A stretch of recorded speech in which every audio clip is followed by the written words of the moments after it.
À la une également, un nouveau venu dans le paysage de la presse française et plus largement francophone. Le premier numéro est aussi détonnant que captivant, avec notamment des révélations inédites sur la guerre secrète de la France et de son président Valéry Giscard d'Estaing contre l'Algérie, ou encore sur le dernier cadeau offert par Nicolas Sarkozy à Mouammar Kadhafi. Bonsoir Stéphane Damian Tissot, merci d'être avec nous sur TV5 Monde. Vous êtes le rédacteur en chef de Sang Froid, Justice Investigation Polar. Comment est née l'idée de créer cette revue, disons-le, unique en son genre ? Tout à fait, c'est une revue unique en son genre sur le marché. C'est né en fait de deux idées finalement. La mienne en tant qu'ancien journaliste judiciaire, j'ai notamment travaillé dans un mensuel lyonnais qui s'appelait Mac de Lyon, où on avait déjà un petit peu forcément ce temps pour être dans l'investigation, dans la recherche, dans les papiers un petit peu longs. Mais c'est vrai qu'il me manquait un petit peu cette place pour vraiment rentrer au fond des choses, parce qu'il faut bien se le dire, les sujets sur la justice et l'investigation sont des sujets parfois complexes, où il faut de nombreux détails pour bien comprendre les affaires. Et donc c'est vrai que je manquais un petit peu de place, et donc j'ai eu cette idée de créer cette revue pour justement avoir le temps de l'investigation. On est dans un format trimestriel, donc avec vraiment du temps et surtout de l'espace. On a des articles qui font une dizaine, quinzaine de pages, et c'était aussi l'envie de Yannick Dehaye, donc mon associé dans ce projet, qui est directeur de la maison d'édition Nouveau Monde, spécialisé dans la justice, surtout dans l'investigation, dans les services secrets. Il avait aussi lui des propositions de livres parfois qui étaient peut-être de très bons articles, mais des livres un petit peu moins péchus. Alors, en tous les cas, il y a, comme vous le dites, des articles longs, plus ou moins longs, on prend le temps, il y a des photos également, c'est illustré. Ce qui frappe, c'est aussi que vous osez mêler la réalité et la fiction. Pourquoi ce choix ? Parce qu'en fait, il y a des vraies passerelles, finalement, entre les deux univers.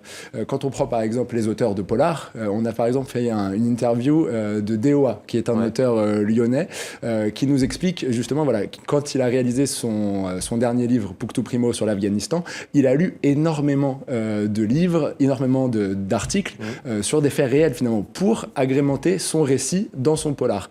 Donc, il y a des vraies passerelles, finalement, entre ces deux thématiques. Les journalistes aussi judiciaires soignent de plus en plus leur plume, travaille vraiment cette qualité littéraire également. Donc, il y avait des vraies passerelles, selon nous. Alors, à la une, j'aimerais tout simplement lire à nos téléspectatrices et à nos téléspectateurs l'intitulé du dossier « Blanchiment, conflit d'intérêts, conflit de fraude fiscale, ces avocats qui franchissent la ligne jaune ». On voit d'ailleurs un avocat à la une. Vous avez bouclé, rassurez-moi, votre revue avant le scandale du Panama Papers. On a bouclé bien joué. On a bouclé bien avant, on a bouclé fin février. Donc vous voyez, on était un petit peu en avance. L'idée, là, on se retrouve finalement au cœur de l'actualité, mais sans vraiment le vouloir, parce que finalement, notre enquête traite de toute autre chose. C'est des sujets français qui existaient depuis quelques mois. On s'est rendu compte que de plus en plus d'avocats, notamment des avocats fiscalistes, rejoignaient finalement leurs clients sur le banc des accusés et étaient justement un petit peu accusés de tout ce genre de dérives-là. C'est le cas de ce cabinet, en tous les cas, d'où sont issues les fuites, qui a décidé de porter plainte pour piratage. Alors, on trouve cette revue Sang Froid dans les kiosques, dans les librairies, dans les grandes surfaces culturelles, et puis aussi sur votre site internet sangfroid.fr, Sang Froid tout attaché, et vous avez aussi lancé une campagne de crowdfunding, pour être parfaitement francophone, financement participatif, parce qu'effectivement, il faut des moyens. Alors, venons-en à ces révélations détonnantes, je le disais, sur la guerre secrète menée par la France dans les années 1970. À l'époque, son président s'appelle Valéry Giscard d'Estaing. Est-ce que vous pouvez nous resituer le contexte de l'époque ?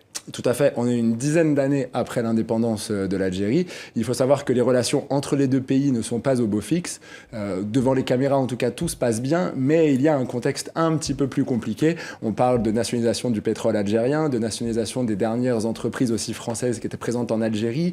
Il y a pas mal de choses. Il y a des conflits autour du Sahara occidental, tout ce genre de choses qui font que le climat est finalement un petit peu plus délétère qu'il n'y paraît. Et en plus, en sous-main, donc, il y a ces attentats. Ces attentats sur le sol algérien ou en France ciblant des intérêts algériens. 14 décembre 1973, par exemple, une bombe explose au siège du consulat d'Algérie à Marseille. Le bilan est lourd, 5 morts, 23 blessés. Oui, tout à fait. Voilà, c'est exactement ce genre de choses. Et donc nous avons rencontré finalement un ancien membre des services secrets algérien. Qui était français. Le français qui a fait 10 ans de prison d'ailleurs. Qui a fait 10 ans de prison, qui a été torturé, qui a perdu un œil même pendant sa détention. Enfin voilà, il a eu des conditions un petit peu difficiles. Et en fait, ce qu'on explique dans cet article, donc, c'est quand il arrive en France, quand il est de retour en 1986 de mémoire en France, on lui intime l'ordre de ne pas parler, de ne pas s'exprimer, de ne pas dire ce qui s'est passé là-bas, qu'il devait faire. Et donc, il respecte cette consigne pendant de très nombreuses années, jusqu'à... Ne dévoilez pas tout, jusqu'au jour, effectivement. Jusqu'au jour où il se rapproche de la mort et il a un petit peu envie de soulager sa conscience, et donc il nous explique ce qu'il devait faire. Et vous titrez donc ce dossier terrorisme d'État, 160 pages à dévorer, donc avec d'autres révélations notamment, je le disais, le dernier cadeau du président Nicolas Sarkozy à son homologue libyen à l'époque, Mouammar Kadhafi.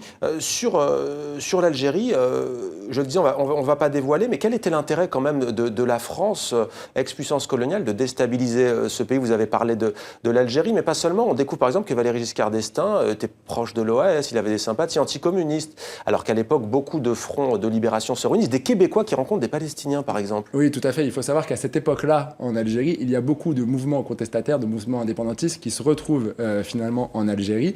Et c'est vrai que ça fait un petit peu peur à la France, à la CIA. Ça, voilà, on regarde ça d'un peu plus près. Et donc, ça explique aussi en partie ce genre d'action. Sang-froid, justice, investigation, polar. Merci beaucoup à vous, Stéphane Damian Tissot, rédacteur en chef, d'être venu nous parler de cette revue. C'était donc le premier numéro. Longue vie à vous. Merci. Merci.